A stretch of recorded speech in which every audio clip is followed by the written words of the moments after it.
Greetings everyone and welcome back. This is Marco and today we're taking a look at the Viltrox Weeylite WP35.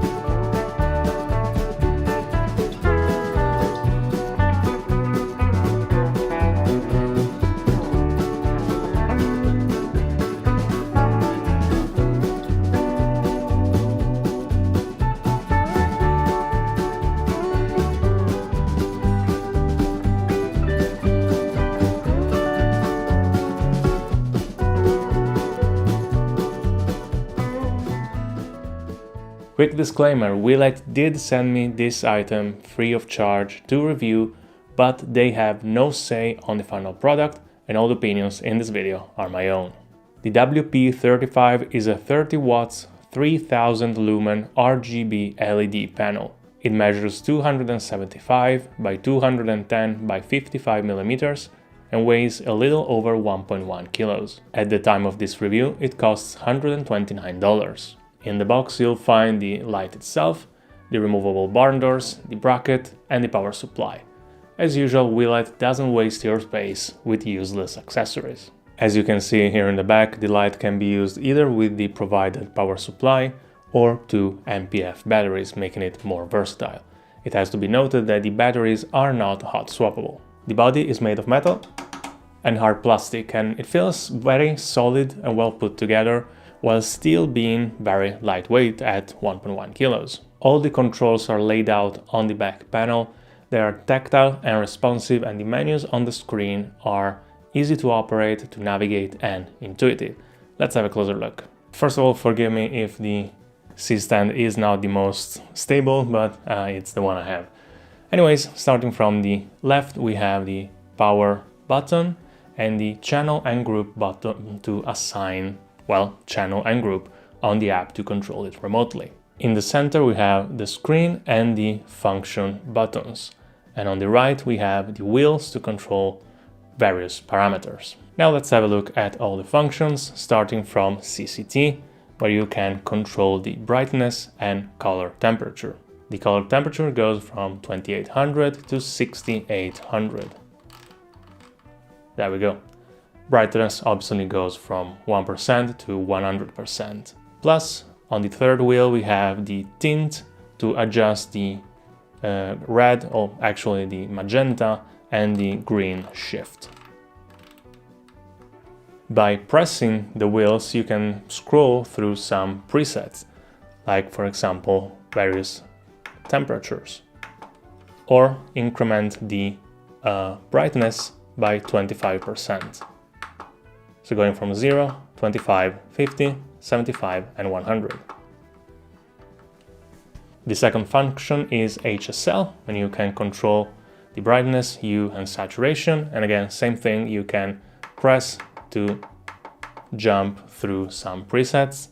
Same goes for saturation, going from 0 to 100%, and brightness again in 25% increments. And I'm pretty sure you can hear through the microphone the satisfying click of the wheels. Next is RGBWY. Weeylite lights are RGBW white, not just RGB, so you can control red, green, blue, white and yellow, meaning you can achieve basically any color you want by just scrolling and scrolling and scrolling and selecting whatever you want.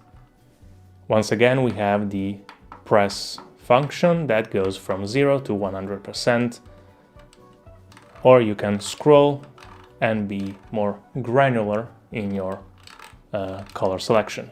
After that we have more presets with Roscoe, Lee and other gel presets, and again you just scroll and select whatever you want.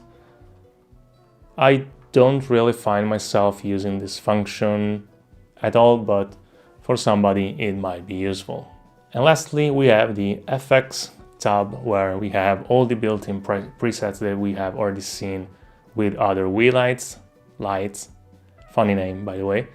So we have a candlelight and bonfire and CCT scroll, it goes through all the temperatures, TV flicker, and it's like a few, sorry for the flashing by the way, there's a few different effects.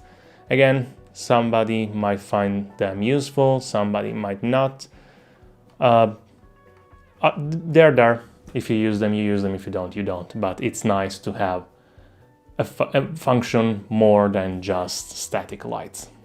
And as always with Weeylite products, you can use the app on your phone to control the lights remotely. And you can control a bunch of lights. That's like 19 channels for each of the groups, or 19 groups for each of the channel. I don't remember. Anyways, you can control a bunch of different lights by tapping around and changing the parameters. Very handy, very useful, and it's a nice feature to have, especially if you have multiple lights to control in a studio or whatever you might need them for. I've been working with Weeylite for almost a year at this point, and I've been actually using their products all the time, whether it's here in the studio or on photo shoots and such.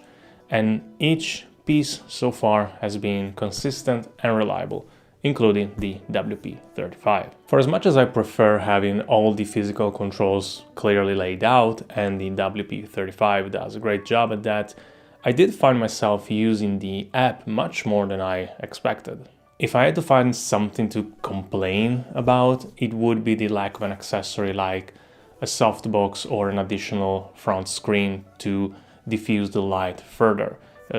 As all LED panels, the light is a little bit hard, although the WP35 already comes with a frosted front panel that helps diffusing the light a little bit more. Who knows, maybe in the future we'll see an add-on like that. Right, that is all for today. I would like to thank Weeylite once more for sending this product, and as always, if you have any questions, feel free to let me know in the comments. Don't forget to leave a like and subscribe, and I will see you in the next one. Bye!